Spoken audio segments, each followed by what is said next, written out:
국회의장님 감사합니다. 저는 미국 NBC 방송국의 김정희 기자고요. 다시 좀 시간을 오늘로 이제 돌려서 두 가지 질문이 있는데요. 일단 윤 대통령께서는 선택의 여지가 없었다라는 그런 요지로 당신의 입장을 설명한 것 같은데, 국회의장으로서 진짜 결정적인 역할을 하신 분으로서 그 선택의 여지가 없었다가 충분한 설명이 되렸는지, 그리고 또한 대통령께서 그 국회와 소통을 충분히 하셨다고 본지, 이런 맥락에서 만약에 헌재에서 이거는 탄핵이 아니라는 그런 결정이 나왔을 적에 국회의장으로서 국회와 어떤 일을 하실 수 있을는지 부탁드리겠습니다. 감사합니다. I'm from NBC, and I have two questions regarding the current issues. And President Yoon, he defended his position, saying that he didn't have any choice in front of him. And as a person who played a decisive role in driving the entire process, do you believe President Yoon's explanation, defense of his position, was sufficient? Was it a sufficient explanation? Do you think there has been enough communication, interactions between the National Assembly and the presidential office? And my second question. The Constitutional Court is reviewing the decision made by the National Assembly at the moment, and if the Constitutional Court dismisses the impeachment, so that the president, so restoring our president to his powers, then what can the National Assembly and you do about this possible scenario? 선택의 여지가 없었다라고 하는 것에 대해서 참 납득이 안 됩니다. 우리 국민들의 대부분이 윤 대통령의 비상계엄에 대해서 또 설명하는 그 사유에 대해서 납득하는 국민이 별로 없습니다. 이 국민의 보편적 시각, 그리고 민심과 아주 동떨어진 판단이었거든요. 대한민국 2024년의 대한민국은 민주주의가 고도로 발전되어 있는 나라이고, 그렇기 때문에 소통할 수 있는 수단이 얼마든지 있는데, 이거를 79년, 80년 대한민국으로 보면 44, 5년 전에 있었던 그 방식을 채택했다는 그 판단에 대해서 너무나 좀 국민들이 볼 때는 터무니없다, 이렇게 생각을 하고 있습니다.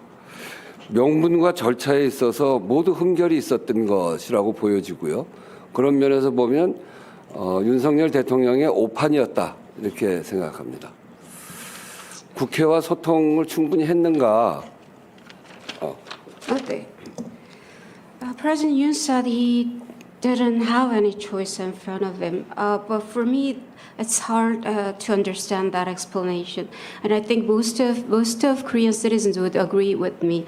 It is really difficult for us to understand why he declared martial law, and I think his judgment was far apart from the overall views of the general public. In the Korea of 2024, we have a really highly advanced democracy, and there are so many tools and means to communicate with each other, with the National Assembly and with citizens. But he has chosen one tool that was taken like 44 or 45 years ago. And I believe it is really absurd. And there have been a lot of flaws for the cause of the declaration of martial law and the procedures as well. And I think it was a misjudgment on the part of President Yoon. 지도자의 국민적 통합력이라고 하는 것은 늘 반대 세력이 있기 마련인데, 그 반대 세력을 설득하고 대화로 함께 하려고 하는 노력을 하지 않고서는 생겨나지 않는다고 생각합니다. 뭐 여러 가지 설명을 할 수 있겠습니다만, 윤석열 대통령께서는 22대 국회에 들어서서 단 한 번도 국회에 오지 않으셨습니다. I think in a democracy like Korea, it is natural, like for a leader like president, to have opponents. There can be opposing views. Views can be diverging. So that is why I think a leader like Yoon, he has to make efforts to persuade others, to turn them around towards his opinions or his views, and make efforts to engage with his opponents. But as a matter of fact, President Yoon hasn't visited the National Assembly during the 22nd convocation of the National Assembly. 국회에 오는 아주 대표적인 사례로 국회 개원식에 대통령이 오지 않으셨고요. 그동안 꼭 그 예산을 설명하는 시정연설은 대통령이 대부분 다 하셨는데 이번에도 특별한 사유 없이 오시지 않으셔서 제가 국회의장석에서 오지 않는 것을 비판한 적도 있습니다. 그리고 국회의장이 여러 차례 만나자고 제안한 것에 대해서 단 한 번도 화답하지 않았습니다. 그래서 국회와 소통이 있었는가에 대해서 물어보면 전혀 없었다. 못밖에 말할 수가 없고 그런 속에서 불가피한 선택이라고 얘기하는 것은 역시 오판이다. 이렇게 말씀드릴 수 있습니다. 헌재에서 President Yoon didn't attend the opening ceremony of the 22nd National Assembly, and as is a common custom, a president should come to the National Assembly to explain the budget for next year, government budget for next year. But he didn't come without any explicable reason. That is why I am in my seat in the plenary chamber. In fact, I criticized him for his absence.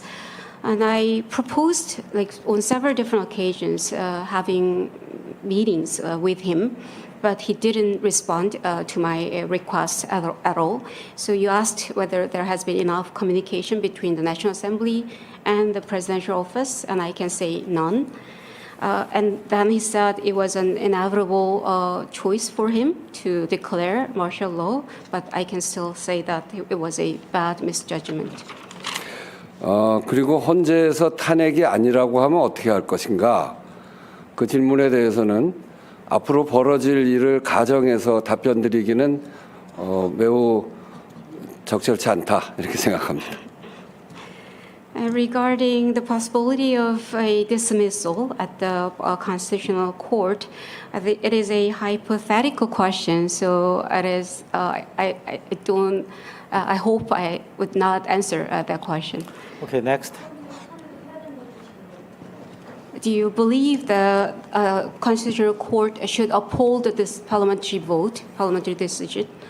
국회의장은 국회의원들, 국민을 대표하는 국회의원들의 표결에 따라서 탄핵을 의결했고요. 그 의결된 그 탄핵 그 결의를 헌법재판소로 보냈습니다. 그건 제가 하는 역할입니다. In my role as the Speaker of the National Assembly, in fact, I confirmed the outcome of the vote. The members of the National Assembly, they voted to impeach the president, and I just sent the resolution to the Constitutional Court. That's my role. 자, 그러면 지금부터 잠시만 주목해 주시기 바랍니다. 제가 구독자분들을 위해서 선물 하나를 준비했는데요. 제가 항상 여러분들께 드리는 말씀이 있습니다. 뉴스만 평소에 잘 챙겨보셔도 돈이 되고 돈을 벌 수 있다라고 말씀을 드렸는데요.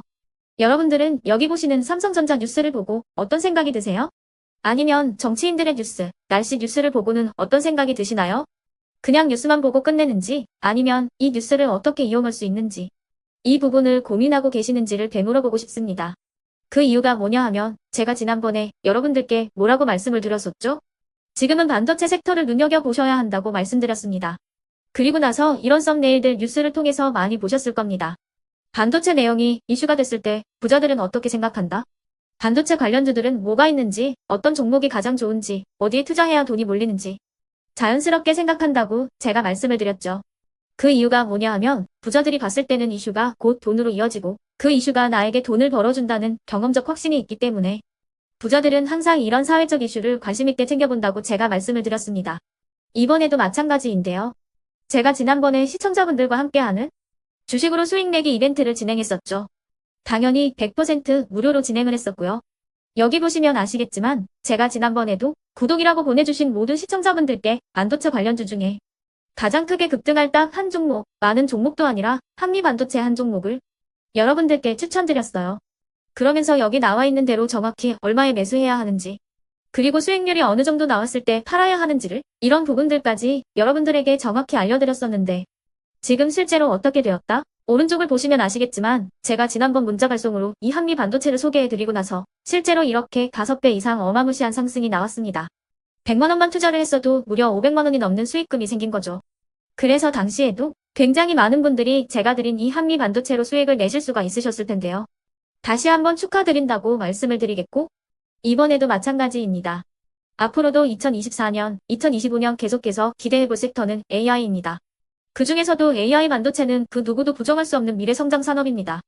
그러면 우리가 어떻게 생각해 볼 수 있을까요? AI 반도체 종목 중에 앞으로 크게 대장 역할을 하면서 10배 이상 급등할 수 있는 템베고 종목을 지금부터 열심히 추적해야 한다는 겁니다.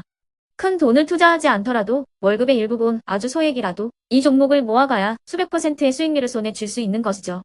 지금 여러분이 보고 계시는 이 유튜브 또한 AI 반도체와 아주 밀접한 연관이 있고 반도체야말로 대한민국의 핵심 산업으로 앞으로 더더욱 시장은 성장할 수밖에 없습니다. 그렇기 때문에 제가 이번에도 뭘 보내드리고 있냐면 지난번과 똑같이 구독이라는 문자를 보내주시면 제가 AI 반도체 관련주 중에 앞으로 대장주 역할을 하면서 주가가 가장 크게 급등할 한 종목을 여러분들께 문자 발송으로 종목명과 사고 파는 시점을 모두 알려드릴 건데요. 그 문자를 받고 여러분들이 주식으로 돈 버는 연습을 한번 해보셨으면 좋겠고요. 혹시라도 나는 주식을 하지 않는다 하시는 분들은 주변에 주식하시는 지인분들에게 말씀을 해주셔도 되고요.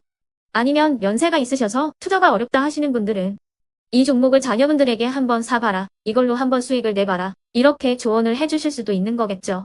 그래서 지금 이 영상을 보시는 시청자분들 중에 나도 이번 종목이 좀 궁금하다 하시는 분들은요. 누구나 상관없이 그리고 어느 시간대나 상관없이 부담 없이 010-2514-5930번으로 구독이라는 문자 보내주시면 제가 이번에도 똑같이 무료 추천 급등주 문자를 보내드리겠습니다.